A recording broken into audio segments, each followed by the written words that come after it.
本日のニュース一覧です。1、中国国防費、名目36兆円、実質は50兆円超過。2、中国 J50 第6世代ステルス艦載機との報道。3、米攻撃型原潜 SSN、次世代開発遅延、現行バージニア級は、建造遅延で SSN 不足に陥る可能性。世界のミリタリーニュース。新防衛研究チャンネルのセカンドチャンネルである当チャンネルでは世界の軍事関連ニュース、軍事テクノロジーについてお届けしていく予定です。不定期投稿となりますので、チャンネル登録、ベル登録をしていただけると最新コンテンツがお知らせされますので、ぜひご検討ください。それではコンテンツをお楽しみください。中国が軍事力の近代化を加速する中、国防費を3年連続で 7.2% 増額する方針を明らかにしました。中国政府が2025年3月の全国人民代表大会に提出した予算案では、国防費は約1兆8000億元、当時の為替換算で約2460億ドル、約36兆円に達します。中国の国防費はアメリカに次ぐ世界第2位の規模ですが、中国政府は GDP に占める割合は 1.5% 程度にとどまり、他の主要軍事大国と比較して抑制された水準だと主張しています。中国政府は国防費増額について国家主権、安全保障、発展利益を守るためのものであり、中国の国防政策は防御的なものだと説明しています。一方、中国は台湾を自国領土と主張するとともに、南シナ海やインドとの国境地帯などでも周辺国との対立を抱えています。特に台湾をめぐっては、人民解放軍が航空機や艦艇を投入した大規模な軍事活動を繰り返しており、海軍、航空戦力、ミサイル戦力などの近代化も急速に進めています。また、中国とアメリカの国防費を単純に金額だけで比較することには注意が必要です。中国はアメリカと比較して人件費や製造コストが低く、購買力低下を考慮すると、同じ金額でもより多くの兵員や装備を維持、調達できる可能性があるためです。そのため、名目上の国防費では、アメリカとの差が依然として大きいものの、実際に構築できる軍事力の差は予算額ほど大きくない可能性があります。さらに、中国は国防予算以外にも軍事関連支出が存在すると、シンクタンクなどは推測しており、シプリや IISS などの推計を踏まえると、実際の軍事関連支出は、名目国防費を4割前後上回る可能性があります。つまり、名目国防費以外に、7200億元、約15兆円程度の軍事関連支出が国防予算外に存在する可能性があります。中国は、人民解放軍創設100周年となる2027年を、軍近代化の重要な節目としており、今回の国防費増額も、その目標に向けた継続的な軍備拡張の一環となります。中国経済の成長が鈍化する中でも、国防費を3年連続で 7.2% 増額することから、中国政府が軍事力の近代化を引き続き国家の重要政策として位置づけていることがわかります。中国で開発が進められている次世代戦闘機、通称 J50 について、中国海軍の将来の第6世代艦上戦闘機になる可能性が指摘されています。J50 は、瀋陽飛機工業集団が開発しているとみられる双発の次世代ステルス戦闘機で、2024年12月26日に、成都飛機工業集団の大型機 J36 とほぼ同時に、その飛行する姿が初めて確認されました。ただし、中国政府は、現在も J50 という名称や機体の詳細を正式発表しておらず、J50 や JXDS という名称は、いずれも西側などが使用している暫定的な呼称です。これまでに確認された機体は、垂直尾翼を持たない無尾翼構造で、双発エンジンと大型のラムダ翼を採用し、ステルス性能を強く意識した設計となっています。特に特徴的なのが、可動式の翼端で、通常の垂直尾翼を使用せずに、機体を制御するための新しい方式とみられています。さらに、機体下面には兵器庫とみられるスペースが確認され、機首下部には赤外線などを利用する電子光学センサーとみられる装置も確認されています。J36 が3機のエンジンを持つ非常に大型の機体であるのに対し、J50 はより小型で空対空戦闘を重視した次世代製空戦闘機である可能性が指摘されています。そして、今回新たに注目されているのが、この J50 を中国海軍の空母で運用する可能性です。中国側の軍事専門家は、J50 と現在の艦上戦闘機 J15 を比較し、機体の全長はいずれも約22メートルとほぼ同じである。一方、J50 の翼幅は22から24メートル程度と推定され、J15 の 14.7 メートルより大幅に広いと指摘しています。この大型の翼は、高高度での飛行性能や航続性能などで有利になる可能性がありますが、そのままでは空母の格納庫や飛行甲板で扱いにくいため、実際に艦載化する場合には、主翼を折りたたむ機構などが必要になると考えられます。ただし、現時点で中国海軍や信用機器工業集団が J50 の艦載型開発を公式発表した事実はなく、J50 が第6世代艦上戦闘機になるという情報は、専門家による分析の段階です。一方で、J50 を開発しているとみられる信用機器工業集団は、中国海軍の J15 艦上戦闘機や新型ステルス艦上戦闘機 J35 を開発しているメーカーでもあります。中国海軍は、現在、J15 を主力艦上戦闘機として使用しながら、ステルス戦闘機 J35 の空母運用に向けた準備を進めています。さらに、新型の J15T は、従来のスキージャンプ方式だけでなく、電磁カタパルトからの発艦にも対応しており、2026年には、空母、遼寧での運用も確認されています。中国の最新空母、福建は、電磁カタパルトを装備しているため、J35 や J15T に続いて、将来的な第6世代戦闘機を運用するための基盤にもなり得ます。このため、中国海軍の艦載戦闘機は、現在の J15 から第5世代ステルス戦闘機 J35 へ移行し、その、さらに、先に J50 をベースとした第6世代艦上戦闘機が登場するという流れになる可能性があります。J50 については、有人戦闘機単独で戦うのではなく、無人戦闘機、いわゆる共同戦闘機を指揮しながら戦闘する能力を持つ可能性も指摘されています。特に、空母から、J50 と無人戦闘機を組み合わせて運用できるようになれば、中国海軍の航空戦力は、現在の空母艦載機より、はるかに遠方で索敵や迎撃を行える可能性があります。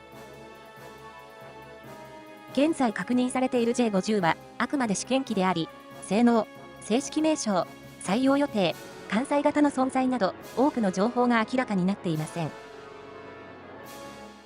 しかし、中国が J35 によって、第5世代ステルス艦載機を実用化しつつある現在、その次に第6世代艦上戦闘機を開発すること自体は十分考えられます。もし J50 をベースとした艦載型が実現すれば、中国海軍は電磁カタパルトを備えた空母と第6世代ステルス戦闘機、さらに無人戦闘機を組み合わせた次世代空母航空団を構築する可能性があり、アメリカ海軍との西太平洋における空母航空戦力の競争は、さらに次の段階へ進むことになります。米 SSN-X 初号艦取得は2040年度へ攻撃型潜水艦が不足する可能性。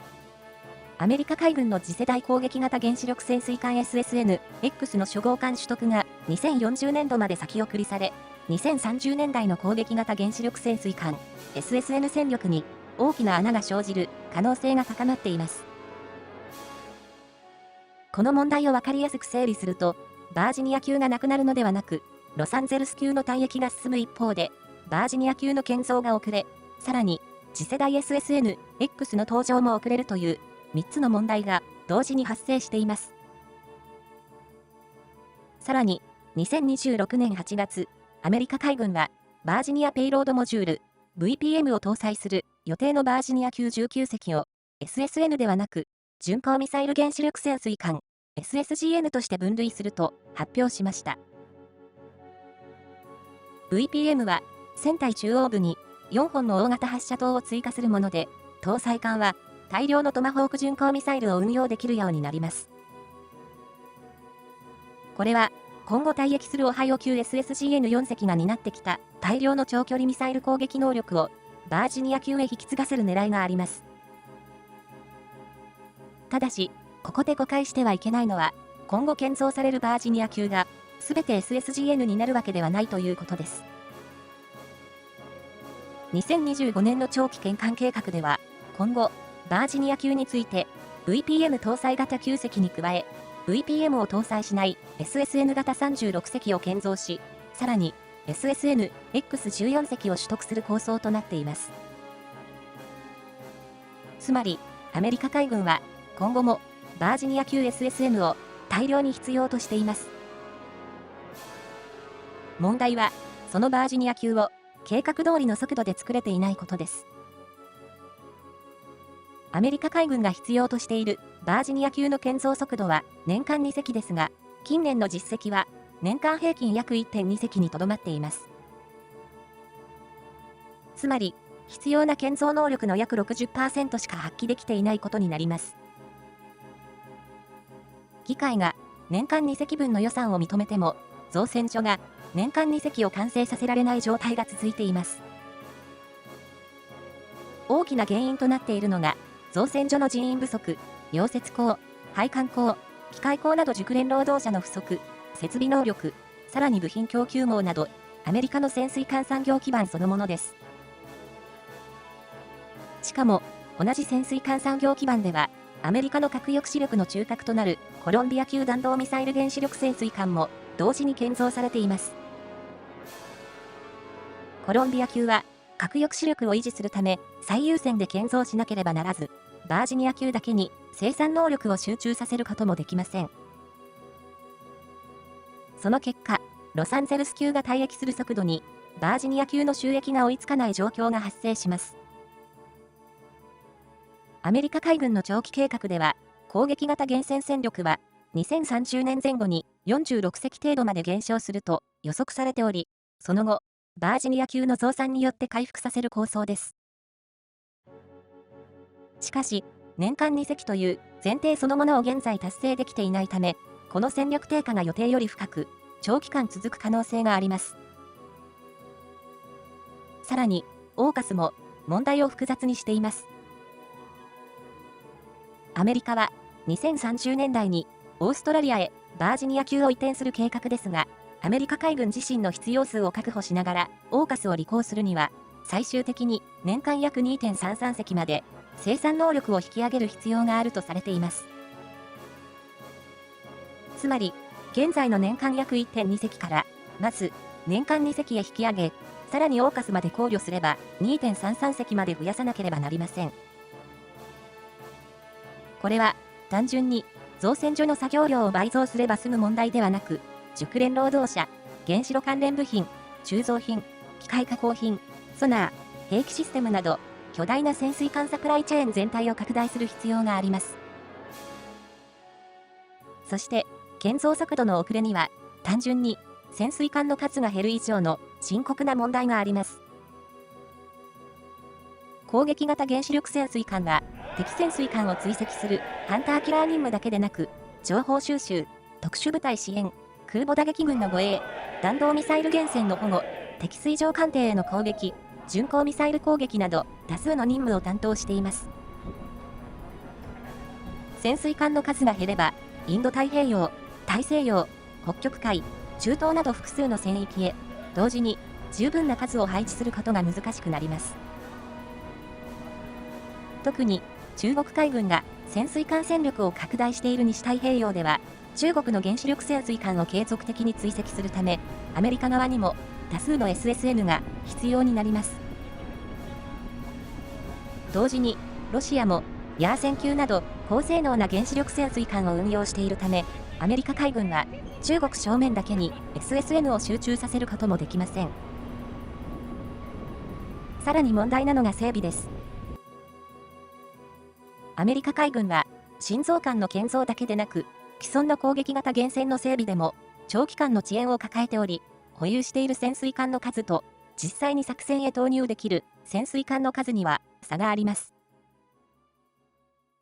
つまり、帳簿上46隻の SSN が存在していたとしても、46隻すべてを自由に作戦へ投入できるわけではありません。